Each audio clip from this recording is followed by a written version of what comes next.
신인간혁명 제24권 이케다 다이사쿠 엄호 초대회장 마키쿠치 스네사부로 선생님은 사신용법의 정신으로 순교하셨습니다. 제2대 회장 도다 선생님도 참으로 니치렌과 동이라는 불석 신명의 투쟁을 관철하셨습니다. 두 분의 실력과 행력의 복덕으로 어번존의 불력과 법력이라는 공력이 창가학회의 신심 위에 찬연히 빛납니다. 또 대성이는 지용보살이라면 구원부터 이어진 석존의 제자라는 사실도 의심할 여지가 없다고 분명히 말씀하셨습니다. 석존이란 일왕, 법화경 본문의 교주 석존을 일컫지만 제왕은 구원 원초의 자수용 보신 열애이자 말법의 어번불, 니지렌 대성인을 뜻한다. 신이치는 단호히 이렇게 강조했다.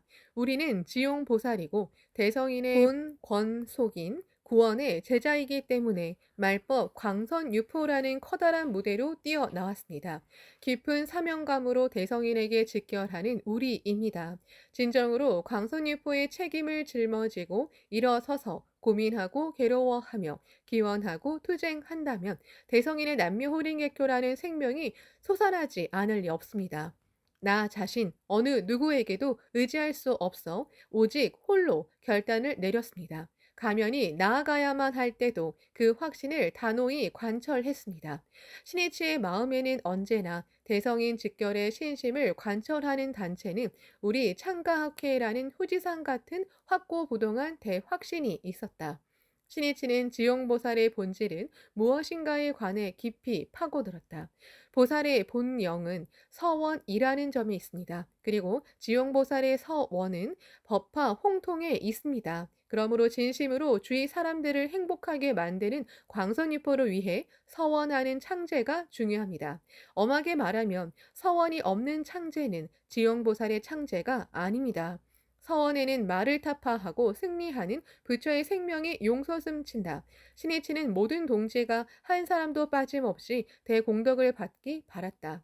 병고나 경제고 등 모든 고뇌를 극복하고 행복해지기 바랐다. 그렇게 될 수 있는 기원의 핵심이 바로 광선유포를 위한 서원이다. 모든 사람이 각자 여러 가지 문제나 고뇌를 안고 있을 것이다. 이것을 해결하려면 광선유포를 위해서라는 일념이 중요하다. 이를테면 병으로 괴로워하는 경우 이 병을 극복해 불법의 올바름을 반드시 증명하겠습니다. 광선유포를 위해 자유자재로 활동할 수 있도록 아무쪼록 커다란 생명력을 주십시오라고 서원하는 마음이 병을 극복하는 커다란 힘이 된다. 제목을 부르면 물론 공덕이 있다. 그러나 병을 낫고 싶다는 기원이 깊은 사명감과 일치했을 때 자신의 근본적인 생명 변혁과 경의 혁명 그리고 숙명 전환으로 힘차게 회전하기 시작한다.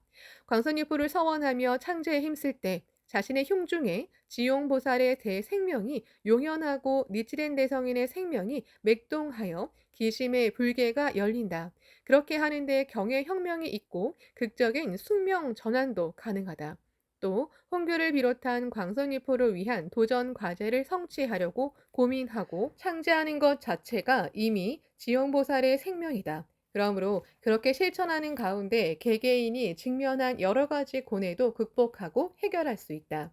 지용의 위대한 생명이라는 혁혁한 태양이 떠오르면 고뇌의 어둠은 사라지고 행복을 향한 확고한 길을 씩씩하게 끝까지 걸어갈 수 있다.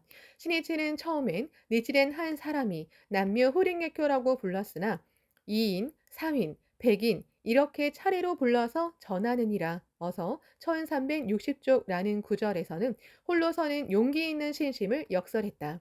어떤 시대라도 절대로 변하지 않는 광선유포의 근본 원리가 홀로서는 정신입니다. 대성인도 그리고 마키쿠치 선생님과 도다 선생님도 결연히 홀로 일어서셨습니다. 이것이 불법의 정신이며 창가 사자의 마음입니다. 홀로서는 정신을 구체적으로 말하면 자신의 가정이나 지역 등 자신과 관련이 있는 모든 세계에서 묘법을 광선유포하는 모든 책임을 짊어지는 일입니다.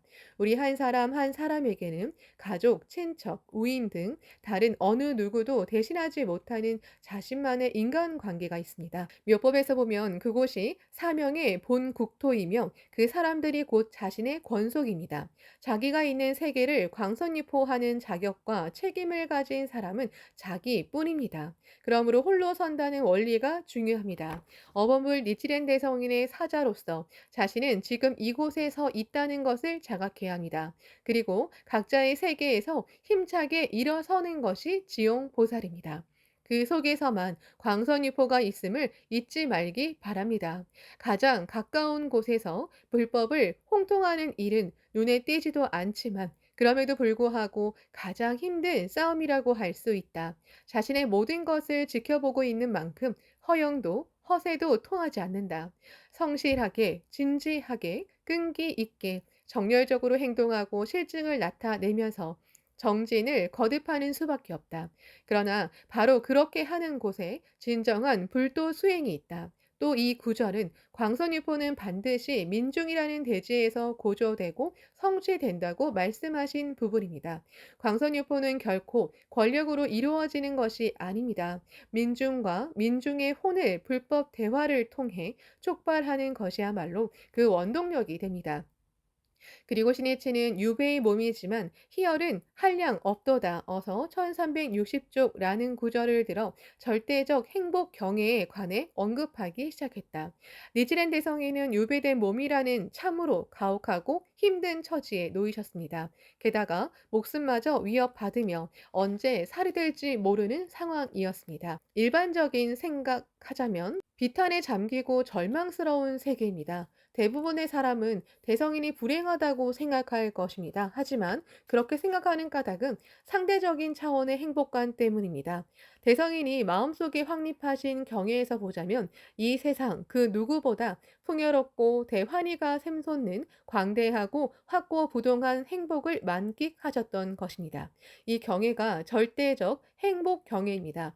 일반적으로 행복의 조건이라고 하면 경제적으로 윤택하고 건강하며 주위 사람도 자기를 아껴주는 일 등을 들 수 있을 것입니다. 이러한 조건을 갖춘 듯 보이는 사람은 세간에도 많겠지요. 그러나 정말 그것으로 행복을 만끽하고 있느냐 하면 반드시 그렇다고만은 할 수 없습니다. 마음속으로 불안을 느끼는 사람도 적지 않습니다. 이 조건들은 상대적 행복이며 결코 영속적인 것이 아니기 때문입니다. 아무리 재산이 많아도 사회의 격변으로 하루아침에 가난의 늪으로 빠지는 경우도 있다. 건강하다고 자랑하던 사람도 불의의 사고나 병으로 괴로워하는 일도 있다. 그리고 어느 누구든 나이가 들면 갖가지 병이 생기는 법이다.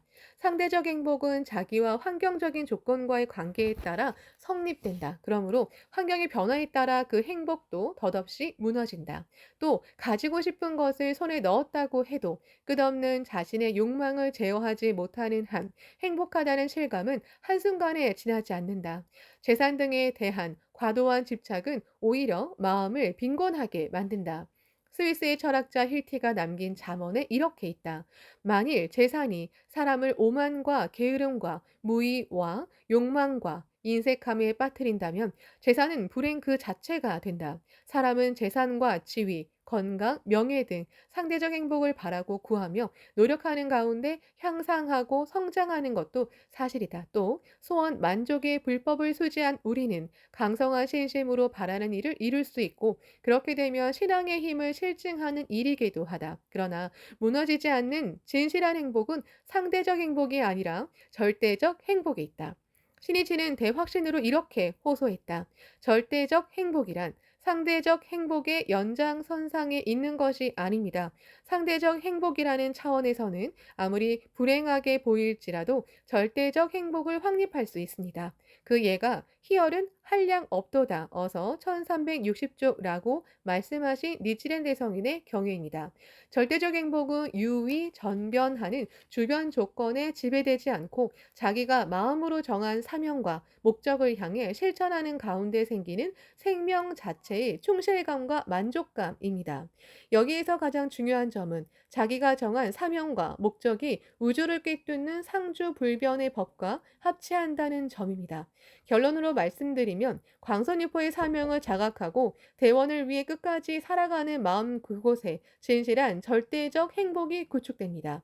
광선유포를 위해 끝까지 살아갈 때 자기 생명에 지역모살에 그리고 부처의 대생명이 맥동한다. 유배된 몸이든 옥중에 있는 몸이든 투병 중인 몸이든 그런 상황에 결코 번민하지 않는 대환희, 대충실, 대만족의 생명을 열 수 있다. 그것이 절대적 행복 경애이다. 열심히 신심에 힘쓰는 가운데 그 일부분을 체험한 동지는 적지 않을 것이다.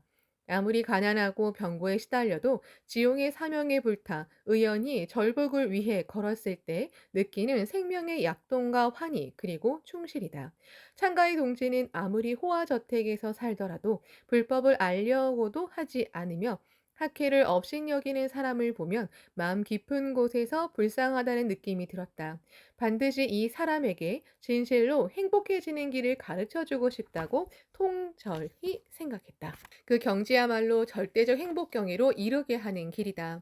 도다 조세이는 지부총회 등에서 큰 병이나 경제고를 극복한 체험을 들으면 동지의 공덕을 축복하면서도 자주 이렇게 말했다. 내가 받은 공덕을 이 강당 전체라고 한다면 여러분이 받은 공덕은 손가락 하나 정도에 지나지 않습니다. 아직도 작습니다. 도다는 몸이 건강하지도 않았다. 기능을 많이 익혔거나 재산이 많지도 않았다. 도다는 진정한 대공덕은 상대적 행복이 아니라 절대적 행복 경애를 확립하는 것임을 가르치고자 했다. 야마모토 시니치는 제법실상초 강의에서 기원하는 듯한 심정으로 이렇게 호소했다. 우리가 광선유포를 위해 기원하고 법을 홍통하는 매일매일의 활동이야말로 일생성불을 향해 나아가는 길이고 3세에 이르는 절대적 행복을 확립하는 직도입니다. 아무쪼록 여러분은 그것만이 인간으로서 가장 존귀한 삶의 방식이라는 점을 강하게 확신하고 동시에 최대의 긍지로 삼기 바랍니다. 신이치의 강의는 큰 반향을 불러일으켰다. 세이쿄 신문에 게재된 강의를 읽고 눈이 번쩍 뜨이는 듯 했습니다. 불법의 정수를 조금이나마 배울 수 있었습니다. 창가 학회원으로 신심에 힘쓸 수 있다는 것이 얼마나 기쁜 일인지도 깊이 느낄 수 있었습니다. 라는 등의 감상이 잇따라 도착했다. 1977년 교학의 해에 신이치가 집필한 강의는 제법 실상초에 그치지 않았다.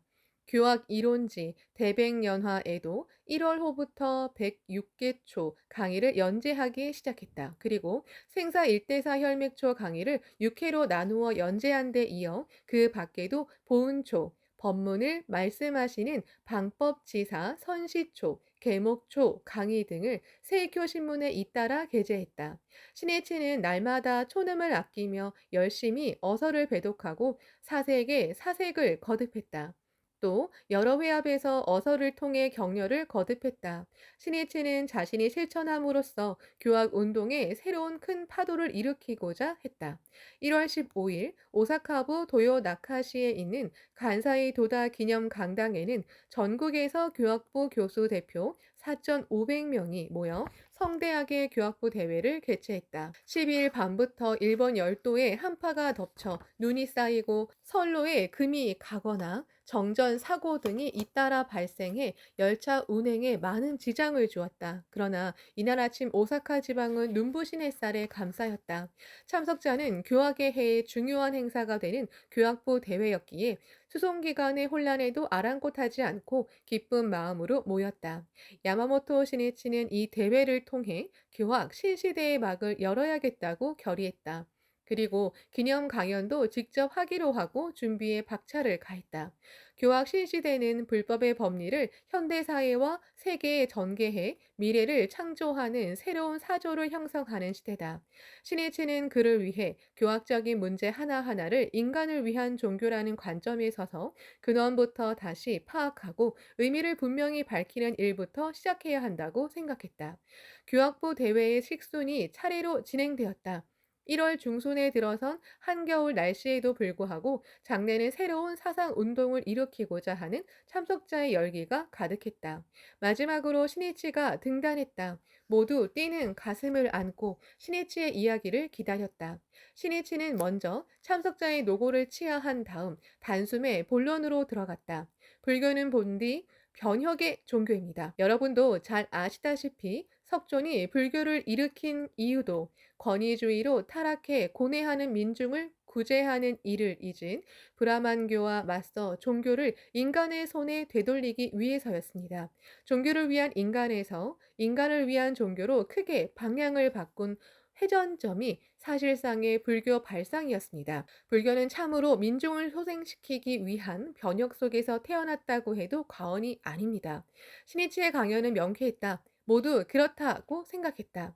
종교가 의식이나 권위라는 베일에 쌓일 때 그 정신은 쇠퇴하고 멸망한다. 불교는 본래 민중의 소생을 목표로 하여 출발했다. 출가와 재가의 구별 없이 또 세간의 지위와 신분도 관계없이 만인이 똑같은 부처가 될 수 있다고 석조는 가르쳤다. 그러나 멸후 석존의 진실한 가르침이 상실되려는 시대에 석존의 진의를 전하고자 법화경을 근본으로 하여 석존으로 회귀하자는 운동이 일어났다. 법화경을 신봉하는 사람들은 석존에게 돌아가라. 자신에게 눈 떠라 하고 외치며 인간의 존엄과 숭고한 목적을 밝혔다. 그리고 무엇에도 무너지지 않는 행복으로 사람들을 이끌고자 했다. 부처가 품은 그 소원을 자신의 서원으로 삼아 온갖 어려움에도 꺾이지 않고 끝까지 실천했다.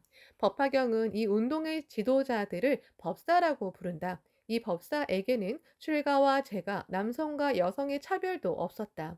이 불교 각성이라는 커다란 파도가 인도에서 중국으로 더 나아가 일본까지 확대되었다. 신이치는 석존의 불법이 변질되고 쇠퇴한 원인을 분명히 밝힘으로써 니치렌 불법이 결코 같은 전철을 밟지 않도록 경계하고자 했다. 나아가 신이치는 중생을 이끄는 법사에 대해 니치칸 상인의 선시초우기를 인용해 논하기 시작했다. 대법사는 지금이 어떤 때인지를 응시하면서 광선유포 운동을 이끌고 훌륭히 법을 설하며 널리 민중이라는 대해에서 자행화타라는 실천의 파도를 일으키는 존재입니다. 그러기 위해 법사가 반드시 갖춰야 할 요건은 시대의 경륜을 날카롭게 규명하고 때로는 민중의 방패막이가 되어 순교하는 신도를 지키는 일입니다. 그리고 민중과 함께 불법을 위해 투쟁해야 합니다. 그리고 몸소 법사의 존귀한 모습을 보여주신 분이야말로 어범불 니치렌 대성인이라고 말했다. 그리고 법사의 본연의 자세를 밝히신 대성인의 지도를 배독했다. 받기 어려운 인신을 얻어 간혹 출가한 자도 불법을 배우고 방법의 자를 책하지 않고 헛되이 유희 잡담만을 하며 지내는 자는 법사의 가죽을 쓴 축생인이라 어서 1386조. 승려가 되었으면서도 용기 있게 실천하지 않고 나태해진 자는 법사의 가죽을 쓴 축생이며 불법의 체내에서 불법을 멸망케 한다는 점에 대해 경종을 울리신 말씀이다. 말법에 법화경의 행자는 남에게 미움받을수록 수지함을 진실한 대승의 승이라 하였더라. 또한 경을 넓혀서 남을 이익해 하는 법사이니라 어서 556조. 말법의 법화경을 수행하는 대승의 승은 남에게 미움받고 대난을 겪으면서도 과감하게 투쟁을 계속하는 사람이다. 또 홍교를 위해 몸을 내던지고 철저히 민중을 구제하기 위해 살아야 한다는 말씀이다. 그에 비해 제가 신도가 갖춰야 할 본연의 자세에 관해서는 이렇게 말씀하셨다. 그런데 제가의 몸은 다만 여념없이 남묘 호링객교라고 부르시고 승도 공양하시는 것이 간심 이외다. 그것도 경문대로라면 수력 연설도 있어야 할 것이로다. 어서 1386조. 승려는 오로지 절복에 투철하고 삼류 강적과 맞서 싸우며 광선유포해야 한다. 그에 비해 제가는 한결같이 제목을 부르고 공양하며 자신의 힘에 따라 불법을 이야기해야 한다는 말씀이다. 이른바 제가에게는 측면에서 응원하라고 의탁하셨다. 신이치는 이 구절들을 소개한 다음 힘주어 이렇게 말했다. 이렇게 재가와 출가의 본의에 비춰보면 현대에서 창가학회는 재가와 출가 양쪽에 통하는 역할을 다하고 있다고 할 것입니다. 이만큼 위대한 불의에 부합된 화합승은 세계 어디에도 없습니다. 현대에 누가 광선유포를 추진했는가? 누가 범난을 받았는가? 바로 창가학회다. 그러므로 학회는 그 정신과 실천 면에서 출가라고도 법사라고도 할 수 있다. 신이치는 출가의 본뜻을 깊이 파고들었다. 본디 출가는 집을 떠난다는 의미인데 명문 명리라는 집을 나오고 번뇌의 진흙탕에서 떠난다는 뜻이다. 삭발은 불도를 구명할 때까지 두 번 다시 집에 돌아가지 않겠다는 결의의 상징이었다. 대승경전인 대장엄 법문경에는 출가에 관해 이렇게 설해져 있다. 보살의 출가는 자신이 삭발함을 이름하여 출가라고 하지 않음이라. 그러면 무엇으로 출가라고 하는가? 만일 능히 대정진을 일으키고 그로써 일체 중생의 번뇌를 제거함을 보살의 출가라고 이름함이라. 자신이 승복을 입음을 이름하여 출가라고 하지 않음이라. 삼독에 물든 중생의 마음을 힘써 단절함을 출가라고 이름함이라. 보살이란 일체 중생을 구제하기 위해 수행하는 사람을 말한다. 그냥 머리를 삭발했다고 해서 보살의 출가라고 하지는 않는다. 그렇다면 무엇으로 출가라고 하는가? 대정진을 일으켜 일체 중생의 번뇌를 소멸함을 보살의 출가라고 한다. 승려가 가사를 걸쳤다고 해서 출가라고 하지는 않는다. 중생의 마음이 탐, 탐욕, 진, 노여움, 치, 어리석음, 라는 삼독에 물드는 일을 온 힘을 다해 단절하는 것을 출가라고 한다는 의미이다. 형식이 아니다. 어디까지나 민중 한가운데로 뛰어들어 사람들의 고뇌를 자신의 고뇌로 여기고 투쟁하는 곳에 진실한 출가의 길이 있다. 사람들을 구하기 위해 무엇을 하고 있는가? 지금까지 무엇을 했는가를 물어야 한다. 신이치는 이러한 고찰을 전개한 다음 참석자에게 힘찬 목소리로 이렇게 말했다. 우리 학회원은 비록 표면적으로 제가의 모습을 하고 있지만 정신적으로는 출세간의 사명감을 느끼며 긍지도 드높이 불법 유포를 위해 더욱 앞장서서 몸을 던졌으면 합니다. 열렬한 찬동의 박수가 울려 퍼졌다. 불교의 원점으로 돌아가면 권위와 형식이라는 허식이 벗겨지고 모든 본의가 명쾌하게 밝혀진다. 참석자는 혁혁한 태양의 빛을 받는다는 마음으로 신이치의 이야기를 들었다. 이어서 신이치는 제가인 유마힐이 공양을 받은 일을 언급하고 공양의 본의를 말했다. 그리고 사찰의 기원부터 시작해 그 의의를 논하기 시작했다. 석조는 유행이라는 방식으로 화도했는데 인도 전국을 걷고 또 걸으며 민중 속에서 불법을 설했다. 그런데 인도에서는 우기 때문에 1년 중 석 달 동안은 유행할 수 없었다. 그래서 우기에는 제자들이 한 곳에 모여 수행에 힘썼다. 그렇게 수행한 곳이 사위성의 기원정사, 왕사성의 중림정사를 비롯한 정사였다. 그곳은 글자 그대로 수행에 힘쓰고 단련하는 수행자의 거처로서 이것이 사찰의 원형이 되기에 이르렀다.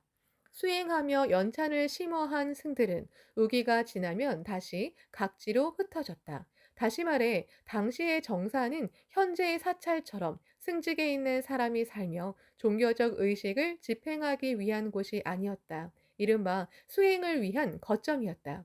훗날 인도 불교의 중심이 된 나란다 사찰에서는 연찬도 충실히 하며 일종의 대학과 같은 기능을 했다. 각지에서 수행지가 모여 함께 기거하면서 불교의 교의와 올바른 포교 자세 등을 배웠다. 그리고 일정 기간을 마치면 각지로 되돌아갔다. 참으로 현대의 창가학회가 전개하는 강습회와 연수회를 방불케 한다고 할 수 있다. 사찰을 의미하는 가람은 승가람마, 상가람마의 줄임말로 불도 수행에 힘쓰는 사람들이 모이는 장소였다는 점에서 유리한다. 또 사찰은 그곳에 모여 불도 수행에 부지런히 힘쓰고 성부를 목표로 하는 곳이었다는 점에서 도량이라고도 한다. 신이치는 사찰 본래의 의의를 분명히 밝히고 대확신을 담아 호소했다. 창가학회 본부와 회관 그리고 연수원은 광선유포를 추진하는 불도 실천자가 홍교와 정진의 중심 거점으로서 한 곳에 모여 대성인 불법을 탐구하는 곳입니다. 그리고 그곳에서 활력을 얻어 각 지역과 사회로 뛰어나가 사회와 민중을 수행시키는 도량입니다. 다시 말해 사찰의 본의에서 보면 학회의 회관과 연수원도 현대 사찰이라고 할 수 있습니다. 마지막으로 신해치는 법화경 열의 실력품의 해와 달의 광명이 능히 모든 어둠을 제거하는 것과 같이 이 사람이 세간에서 행하여 능히 중생의 어둠을 멸하고 법화경 575쪽라는 구절에 세간에서 행하여에 관해 이야기했다. 세간이란 사회이며 사회의 진흙탕 속에서 싸우지 않는다면 중생의 고뇌라는 어둠을 결코 몰아낼 수 없습니다. 니치렌 대성인이 당시 일본 정치 등의 중심지인 가마쿠라에서 홍교 활동을 전개하신 것도 세간에서 행하여라는 경문 그대로의 행동이셨습니다. 그러므로 세간으로 사회 속으로 불법을 전개하지 않으면 대성인의 실천과 목적관에 역행하게 되며 이 점을 깊이 우려하는 바입니다. 지금 나는 은사도다 선생님이 1953년 연초에 우리 동지에게 하신 말씀이 떠오릅니다. 몸에는 공덕의 비를 받으며 손에는 절복의 이검을 쥐고 사자왕의 용기를 낼 것을 굳게 믿는다. 우리도 찬란한 원초의 공덕이라는 햇살을 받으며 자비의 이검을 굳게 손에 쥐고 올 한 해도 사자왕처럼 유연히 창과 벚꽃의 길을 개척하고자 합니다. 공감과 서원의 박수가 크게 울려 퍼졌다. 신해치는 사회를 떠나서 불법은 존재하지 않음을 철저히 전하고자 했다. 거친 현실 사회에서 비난과 중상의 폭풍을 맞으며 발버둥 치고 격투하면서 끈기 있게 대화를 나누고 실증을 나타내며 정법을 홍통하는 곳에 말법의 불도수행이 있고 진정한 보살도가 있다. 원점을 잃고 초창의 마음과 실천을 잊은 종교는 내용도 없이 빈 껍질처럼 형식화, 형행화한다. 그리고 의식에만 치우쳐 관료적이고 권위적으로 변한다. 그리고 민중을 흘겨보며 종교를 위한 종교가 된다. 이는 곧 종교의 타락이며 정신의 죽음이다. 니즈렌 불법을 결코 그렇게 만들면 안 된다. 대성인의 대정신으로 돌아가라. 신해체는 불법을 엄호하기 위해 대교화운동에 깃발을 내걸고 결연히 새로운 시대를 개척하는 문을 열고자 했다.